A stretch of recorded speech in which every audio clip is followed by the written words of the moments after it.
Bonjour à toutes et à tous, c'est Emmanuel Correa. Dans cette vidéo, nous allons voir la sélection par plage de couleurs dans Photoshop. Nous verrons aussi le mode masque. Ce sera une bonne introduction au masque de fusion, cours qui viendra juste après ce cours. Je vais vous montrer maintenant un autre outil qui est très pratique pour faire une sélection à base de couleurs, donc un petit peu comme la baguette magique, sauf que là, nous avons une boîte de dialogue qui va s'afficher et nous permettre de visualiser la zone directement sélectionnée. Cette commande s'appelle sélection par plage de couleurs. Vous le trouvez dans le menu sélection, plage de couleurs. Donc vous avez ici une boîte de dialogue qui va s'ouvrir et on a la possibilité de faire une sélection à la pipette ou alors aller chercher directement des couleurs ici que vous avez ici paramétrées.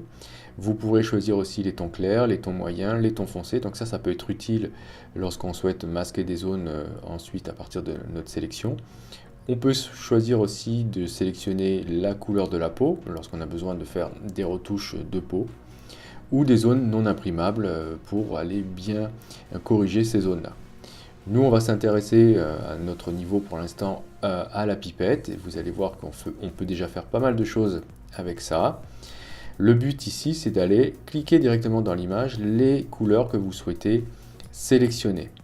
Donc si je clique sur ma rose, j'ai ici une prévisualisation des couleurs sélectionnées.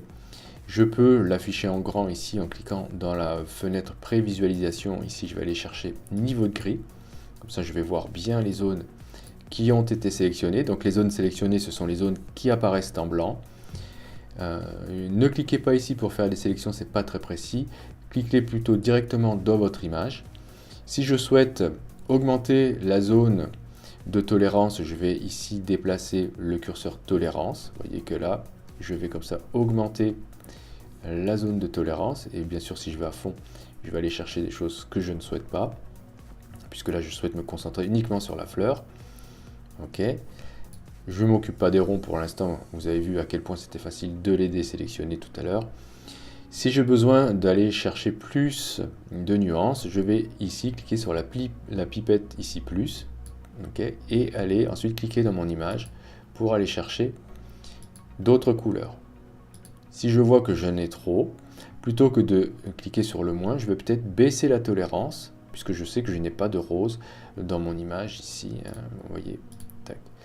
Donc je vais ici plutôt baisser la tolérance, hop, et me concentrer uniquement sur les bords de mon image, puisque c'est ça qui m'intéresse avant tout de sélectionner, puisque le centre, vous allez voir, ça va être très très facile de le sélectionner par la suite. Donc ici, je clique sur plus pour ajouter des sélections au niveau du bord. Si j'en ai trop, je baisse la tolérance, et comme ça, je vais poursuivre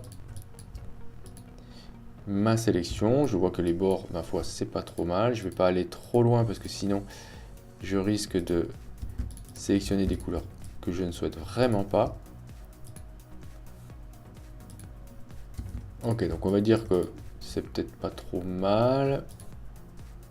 Je peux essayer de baisser la tolérance pour voir un petit peu. Voilà, ok. Donc une fois que j'ai fait ça, je peux donc valider en cliquant sur OK. Je vais voir apparaître maintenant ma sélection. Et vous allez voir que si j'ajoute un masque de fusion, donc en cliquant sur cette icône ici, et que je l'affiche, pour afficher un masque de fusion, vous pouvez faire Alt-clic sur la vignette du masque de fusion, et vous voyez qu'on retrouve exactement ce que l'on a sélectionné avec l'outil sélection par plage de couleurs. Et là, vous vous rendez compte qu'en fait, un masque de fusion et une sélection, c'est la même chose. Donc là, très simplement, ce que je pourrais faire, c'est regarder directement dans mon masque de fusion, et du coup c'est une belle introduction pour la suite du cours. Je vais utiliser mon outil pinceau, je vais mettre du blanc, donc j'appuie sur D pour réinitialiser mes couleurs, comme ça j'ai du blanc en avant-plan comme couleur. Je vais ici vérifier que je peins avec une opacité de 100 et un flux de 100, et là je vais peindre directement dans mon masque de fusion, donc je ne suis pas obligé d'avoir un bord si flou, voilà, et là je vais ajouter de la sélection en peignant en blanc, puisque en peignant en blanc dans un masque de fusion, c'est comme si j'ajoutais de la sélection. Si je peins en noir ici pour supprimer ici ces bouts, tac tac tac, on va voir que maintenant, si je fais Alt-clic sur mon masque de fusion, j'ai vraiment uniquement ma rose qui a été sélectionnée. Donc voilà, donc ça c'est une petite introduction aussi au masque de fusion qu'on verra par la suite du cours. Très bien, donc qu'est-ce qu'il nous reste à voir maintenant rapidement? Puisque vous avez vu qu'on pouvait dessiner des sélections directement dans un masque de fusion, ça veut dire qu'on peut aussi dessiner directement des sélections dans notre image. Regardez, je vais jeter ce masque de fusion à la poubelle, je le supprime, et ici vous avez cette petite icône dans la barre des outils qui vous permet de dessiner des sélections. Lorsque vous cliquez sur cette icône-là, vous passez en mode masque. Je clique ici. Vous voyez, et maintenant, mon calque ici se surligne en rouge pour m'indiquer que, attention, tu es en mode masque. Donc concrètement, lorsque je vais peindre en blanc, rien ne se passera. Par contre, si je peins en noir, vous allez voir que je vais avoir du rouge qui va apparaître, puisque c'est la couleur par défaut du masque. Ok, donc là, je fais quelque chose de très sale pour vous montrer. Voilà. Quand je sors du mode masque, n'oubliez pas de sortir du mode masque. Il y en a qui restent bloqués dans ce mode et qui ne comprennent pas pourquoi toute leur image est rouge et qu'ici, il y a du rouge et tout ça. Cliquez ici sur cette icône-là pour sortir du mode masque. Vous allez voir que là, en fait, ce que j'ai dessiné, c'est l'inverse d'une sélection. J'ai en fait dessiné un masque. Ne vous embêtez pas trop pour l'instant avec ça si vous ne comprenez pas trop. Sachez juste que si vous voulez dessiner une sélection, il va falloir double-cliquer ici sur cette icône-là et indiquer dans la boîte de dialogue qui s'ouvre que vous souhaitez, voilà, vous cliquez ici sur zone sélectionnée. Au passage, vous voyez que vous pouvez changer la couleur. Si vous avez une image qui est à dominante rouge, vous ne verrez pas très bien où est-ce que vous avez masqué. Donc vous pouvez mettre du bleu à la place, on va voir ce que ça donne. Vous pouvez aussi changer l'opacité de cet effet-là. Ok, donc là j'ai choisi, en cliquant ici sur zone sélectionnée, l'option de cet outil-là. Maintenant, lorsque je vais... donc du coup, attention, je vais sortir du mode masque, je vais désélectionner avec CTRL D sur PC, commande D sur Mac. Maintenant, lorsque je me mets en mode masque, maintenant, vous voyez, mon calque prend la couleur du masque. Je vais dessiner, vous voyez, maintenant c'est en bleu parce que je l'ai changé. Okay. Donc je vais dessiner grossièrement une zone. Hein. Là, j'aurais du mal à faire mieux que l'outil de sélection rapide hein, tout à l'heure. Mais c'est juste pour vous expliquer qu'une sélection peut aussi se dessiner. Maintenant, vu que j'ai activé l'option qui me permet de dessiner directement des sélections et pas des masques, lorsque je vais sortir du mode masque, hop, vous voyez que maintenant j'ai une sélection qui a été réalisée à partir de ce dessin. Et si j'ajoute un masque de fusion, on va voir que c'est exactement ce que j'ai dessiné tout à l'heure.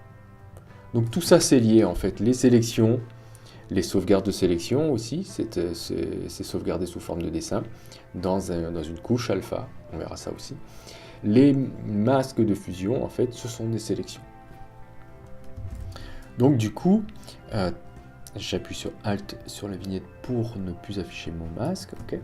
Du coup, ça veut dire que je peux aussi récupérer des sélections très facilement à partir d'un masque de fusion. Okay. Donc, si je fais CTRL-clic sur un masque de fusion, vous voyez que je vais pouvoir